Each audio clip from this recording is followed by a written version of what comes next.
ये जो अमेरिका ने किया है ये तो बहुत ही कायराना हमला था कि जो हमारे मेहमान थे, आपको पता होगा कि भारत ने उन्हें इनवाइट किया था कि आइए हम लोग साथ में अभ्यास करेंगे, जिसकी मेहमान हमारी खुद राष्ट्रपति थी द्रौपदी मुर्मू जी।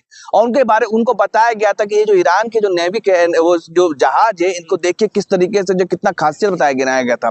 और सोचिए कि जिस भारत की परंपरा रही है अतिथि देवो भव, मतलब जिस देश में अतिथि को भगवान के रूप में माना जाता है और हम उसको सुरक्षा नहीं दे पाए, हमारे ही सरहद पर मार दिया गया। अमेरिका घुस करके मार देता है, 100 से ज्यादा लोग शहीद हो जाते हैं और भारत के प्रधानमंत्री संवेदना के लिए एक ट्वीट नहीं करते हैं। आपको इतिहास में लेके चलता हूं कि हमारे देश का जो इतिहास है, हमारे भारत का जो इतिहास है, वो क्या इतिहास था। आप लोगों ने हुसैनी ब्राह्मण का नाम सुना है?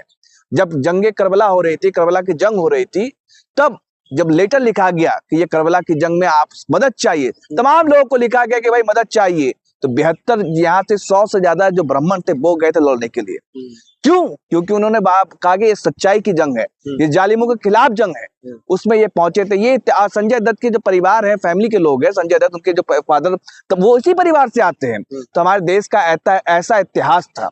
और ये लोग बार बार कहते हैं कि भाई 1962 और 1971 की जंग में जो है ईरान हमारे साथ नहीं खड़ा था, बल्कि किधर खड़ा था? चीन की तरफ और पाकिस्तान की तरफ खड़ा था, है ना। बांग्लादेश से जो हुआ था वो। अब आपको यहाँ पे एक चीज समझना है कि उस समय जो सरकार थी ईरान में, जिसकी राजशाही थी, वो पहलवी राज जो था वो किसके समर्थन में था? वो अमेरिका के समर्थन में था। और वहां पे जो ईरान में जिसकी समर्थन थी पहलवी राज की, वो समर्थन कर रहा था पाकिस्तान को और चीन को, वो हमारे साथ नहीं दे रहा था। आप एक बात समझिए, पहले यहाँ पे जो बात समझना है कि जो कह रहे हैं जो गोदी मीडिया के जो कुछ एंकर है और जो नफरती लोग है कि क्यों करे भारत इस वक्त समर्थन इंडिया का, क्यों संवेदना प्रकट करे, क्योंकि उस समय तो 1971 में 1962 में तो हमारे खिलाफ था ईरान। लेकिन पहलवी राज जो उस वक्त का राज था, वो उस वक्त ईरान की जो शासन था, वो उसी को अमेरिका भी बैठाना चाहता है। अमेरिका जो कह रहे रिजीम चेंज, जो ट्रम्प कह रहे कि रिजीम चेंज करेंगे, रिजीम चेंज करके किसको बैठाएंगे? उसी पहलवी राज को बैठाएंगे। उस समय खुमैनी नहीं थे, खुमैनी तो 1979 में आए हैं जब इस्लामिक रिवॉल्यूशन हुआ। तो सबसे बड़ा सवाल कि खुमैनी साहब को की शहादत होती है, प्रधानमंत्री नरेंद्र मोदी जी एक संवेदना के ट्वीट नहीं करते हैं। कम से कम एक राष्ट्रीय अध्यक्ष की मौत हुई थी, उसके बारे में कुछ तो लिख देते। कहाँ चली गई थी संवेदना का? ये भी खड़ा हो रहा है ना, जो जिस तरीके से कहा जा रहा था जो वहां पर शरिया कानून वही लागू होगा, महिलाओं को आजादी नहीं, महिलाओं को जो है तो प्रताड़ित करना, इस तरह की बातें भी निकल कर आ रही थी। अच्छा, तो खात्मा हुआ है, ये तो अच्छी पहल है ना। तो ये जो ईरान के स्कूल पे, एलिमेंट्री स्कूल में, प्राइमरी स्कूल पे जो बम गिराया गया, 180 बच्चों को जो शहीद कर दिया गया, जो फूल सी मासूम सी बच्चियां थी, उसको जो शहीद कर दिया गया, वो क्या अधिकार दे रहे हैं उसको? वो अमेरिका जो ये कहता है कि महिलाओं का अधिकार नहीं है, महिलाओं को आजादी नहीं है, ईरान में जो है महिलाओं को कुचला जाता है, दमन किया जाता है, इसलिए हम वहां से रिजीम चेंज करना चाहते हैं। तो आप कैसा रिजीम चेंज कर रहे हो? जो फूल सी मासूम सी बच्ची जो पढ़ने के लिए निकली थी घर से स्कूल के लिए, उस बच्चियों के स्कूल के ऊपर आपने बम गिरा दिया, उस बच्ची को शहीद कर दिया, चितले उड़ा दिए उसके। तो ये कौन सा आप अधिकार देना चाहते हो? कौन सी आजादी देना चाहते हो? पूरे देश में, पूरी दुनिया में मातम पसरा हुआ है इस वीडियो को देख करके। इजराइल वैसे ही डॉक्टरों को मारता है, अस्पताल पे बम गिराता है, पत्रकारों को मारता है, स्कूलों पे बम गिराता है, और अमेरिका भी वही करता है। खुद लोग वहां के अमेरिका के जो सरकार में जो लोग हैं, कैलिफोर्निया के जो गवर्नर है, वो पूछ रहे हैं कि आखिर क्यों बच्चों के स्कूल पर ही और अस्पतालों पर ही बम गिरता है? ये सबसे अहम सवाल है। और साथ ही साथ आपको ये भी जानना होगा, स्पेन जैसा छोटा सा देश, उसने अपनी रीढ़ की हड्डी दिखाई और सवाल पूछा कि हम बिल्कुल भी अपनी जमीन का दहशतगर्दी के लिए हम इस्तेमाल नहीं होने देंगे, अपनी जमीन, अपनी एयरबेस को इस्तेमाल अमेरिका को कतई नहीं कर देंगे। और अमेरिका से भिड़ गया, ट्रम्प ने कहा कि हम उनका भाई दाना पानी बंद कर देंगे, लेकिन वो झुका नहीं।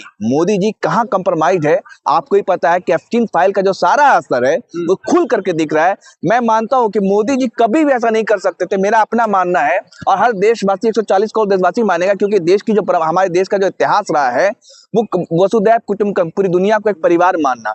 कभी भी मोदी जी या जो भी देश के प्रधानमंत्री होते, वो कभी भी मतलब इस तरीके की हरकत नहीं करते, चुप्पी नहीं साधे रहते, चाहे मासूम बच्चों के स्कूल पे बम गिराना हो, गिरने के काराना हरकत हो, या फिर उसके बाद खुमैनी जो सुप्रीम लीडर थे उनकी हत्या का मामला हो। संवेदना के दो ट्वीट दो सब जरूर करते मोदी जी, या कोई प्रधानमंत्री के मामले में फंसे हुए हैं, कंप्रोमाइज है। सवाल तो ये भी खड़ा हो रहा है ना, अंकल मोदी जी किसके साथ थे? ईरान का दे या इजराइल का दे? क्योंकि मोदी जी का दोस्ती अमेरिका से भी है, डोनाल्ड ट्रंप साहब से भी, और डोनाल्ड ट्रंप खुलेआम जो है इजराइल का समर्थन कर रहे हैं। आप बहुत से लोगों को सुनेंगे तो सारे लोग जो जितने भी सेना अध्यक्ष तमाम जो पूर्वी लोग हैं वो लोग कह रहे हैं कि भाई अमेरिका कभी हमारा दोस्त था ही नहीं, हमेशा से दुश्मन है।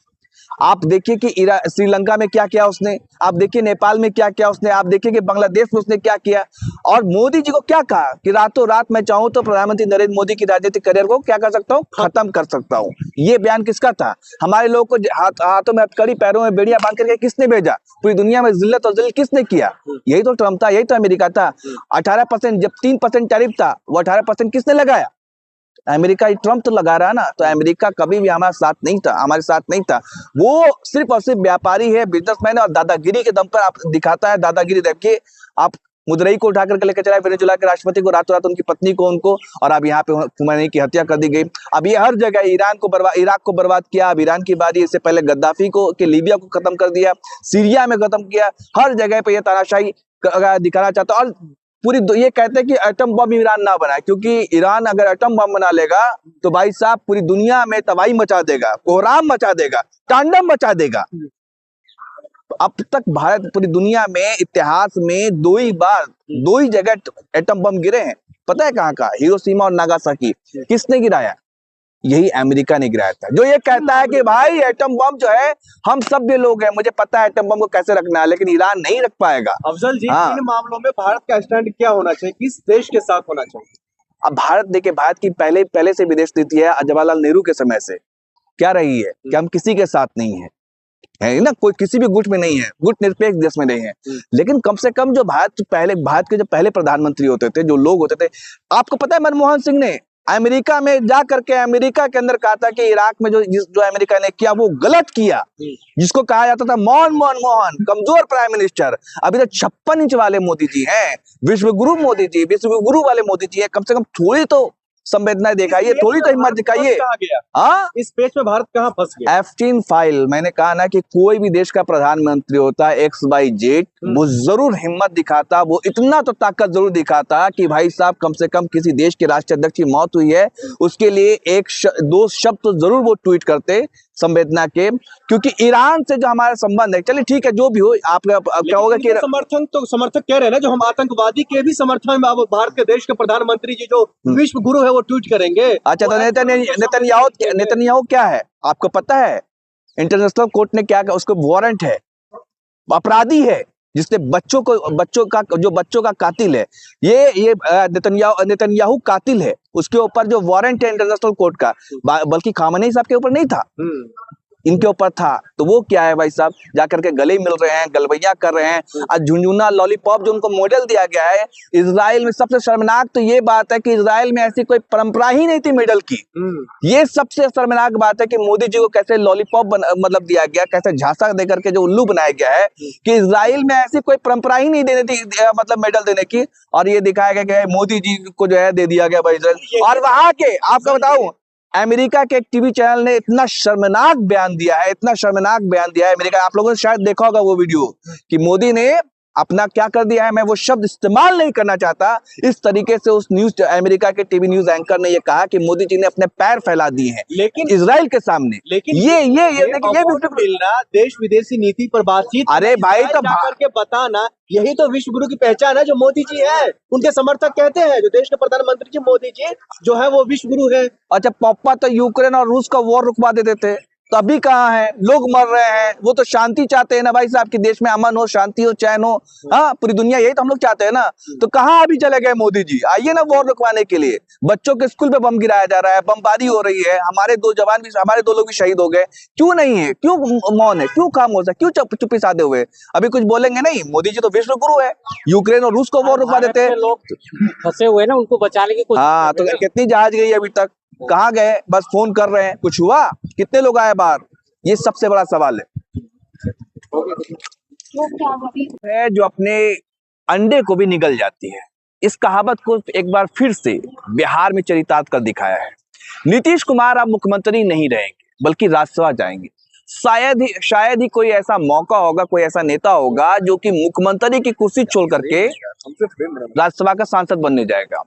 अब इसको लेकर के जिस तरीके से बिहार में जेडीयू कार्यकर्ताओं के अंदर रोष और गुस्सा और नाराजगी है, जो हल्ला हंगामा काट रहे हैं और तोड़फोड़ कर रहे हैं, जेडीयू कार्यालय के अंदर में तोड़फोड़ हुई है और जो है धक्का मुक्की हुई है। नीतीश कुमार जिंदाबाद के नारे लग रहे हैं, वही अमित शाह मुर्दाबाद के नारे लग रहे हैं, सम्राट चौधरी मुर्दाबाद के नारे लग रहे हैं।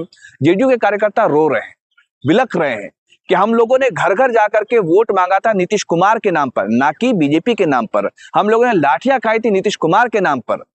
ये मॉडल जो अपनाया गया है, तेजस्वी यादव इसमें कह रहे हैं कि ये मॉडल अपनाया गया है महाराष्ट्र वाला, जैसे एकनाथ शिंदे के नाम पर वोट मांगा और फिर उसके बाद मुख्यमंत्री देवेंद्र फडणवीस को बना दिया गया। और ऐसा कहा भी जाता है कि भाजपा वो भस्मासुर पार्टी है, जिसको भी छूती है उसको जलाकर खाक और राख कर देती है। आपने देखा कि किस तरीके से जम्मू कश्मीर में पीडीपी से हाथ मिलाया, पीडीपी खत्म। पंजाब में अकाली दल से हाथ मिलाया, अकाली दल खत्म।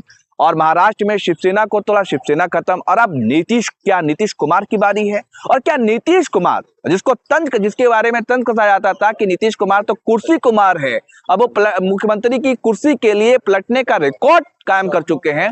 क्या वो नीतीश कुमार अपनी मर्जी से, अपनी खुशी से, राजी से वो राज्यसभा जा रहे हैं सीएम का पद छोड़ करके? ये अहम सवाल है। या उनसे जबरन दबाव डाल करके जो है उन्हें भेजा जा रहा है? अभी कुछ दिनों पहले नीट छात्रा का मामला आया था कि नीट छात्रा के साथ जो रेप हुआ, उनकी हत्या हुई, उसके बाद से एक बहुत बड़ा आंदोलन बिहार में होता है। आखिर क्यों 1 महीने के अंदर में नीट छात्रा के केस के बाद नीतीश कुमार मुख्यमंत्री की कुर्सी को छोड़ने के लिए राजी हो जाते हैं? ये भी अपने आप में सवाल है कि जिस तरीके से एप्स्टीन फाइल का मामला आया, तो क्या बिहार में कोई नीट छात्रा फाइल या इस तरीके की कोई फाइल तो नहीं है, कोई कमजोर नस तो नहीं दबी है जिसकी वजह से नीतीश कुमार ने ये इतना बड़ा फैसला ले लिया है कि वो मुख्यमंत्री की कुर्सी को छोड़ने जा रहे हैं?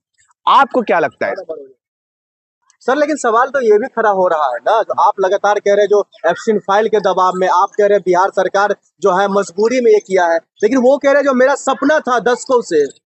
नीतीश कुमार के बारे में कहा जाता था, तंज कसा जाता था, विपक्षी तंज कसते थे कि नीतीश कुमार कुर्सी कुमार है। वो कुर्सी के लिए कितनी बार पलटी मारने का इतिहास बना चुके हैं। आप लोगों को ही पता है कि चाहे वो राजद से हाथ मिलाना हो, कांग्रेस से हाथ मिलाना हो, भाजपा से हाथ मिलाना हो, कुछ भी हो जाए, लेकिन मुख्यमंत्री तो मैं ही रहूंगा। लेकिन क्या पलटू चाचा के नाम से वो जाने जाते थे? क्या ये हो सकता है, ये संभव है कि नीतीश कुमार अपनी मन से, अपनी राजी से, अपनी खुशी से वो बिहार छोड़ करके वो दिल्ली आएंगे, वो भी सीएम की कुर्सी छोड़ करके राज्यसभा? ये तो सबसे राजनीति के पीछे या उनका कुर्सी कहीं ना कहीं छोड़ने के पीछे का ये रणनीति क्या है? अब अभी तक भाजपा को कोई आंखें में आंखें डालकर दिखा करके बात करता था तो वो नीतीश कुमार थे। 85 विधायक अभी उनके हैं, भाजपा के 4 से ज्यादा, महज 4, 89। और अब नीतीश कुमार जाएंगे, सीएम पद पे किसका कब्जा होगा? भाजपा का। जो भाजपा का बरसों पुराना सपना था, यूपी में उन्होंने सपने को साकार कर लिया, उड़ीसा में सपनों को साकार कर लिया, मध्य प्रदेश में कर लिया, छत्तीसगढ़ में कर लिया, महाराष्ट्र में कर लिया। लेकिन वो भाजपा बिहार में अपने सपनों से हमेशा चूक रही थी। लेकिन अब उनका सपना जो अधूरा था वो पूरा हो जाएगा, क्योंकि नीतीश कुमार अब औपचारिक रूप से वो जो है नामांकन भी कर चुके हैं, राज्यसभा के सदस्य भी अब होंगे, चुनाव होगा, हम 100% जीतेंगे, तो मतलब इस्तीफा देना ही पड़ेगा। हाँ। एक और सवाल निकल करके आ रहा है, अगर वाकई में नीतीश कुमार जी किसी घोटालों में या किसी चीज में फंसे हुए हैं, तो क्या सिर्फ उनको तो इस्तीफा देकर के तमाम राजनीति से इस्तीफा ले लेना चाहिए? क्या मतलब मामला चले, राज्यसभा आप ले लीजिए, मुख्यमंत्री पद छोड़ दीजिए, 80 विधायक उनके नाराज है, कार्यालय पर डंडा और लाठी चल रहा है। अब देखे ना कि पहले ईडी, सीबीआई, तमाम चीजों का डर होता था।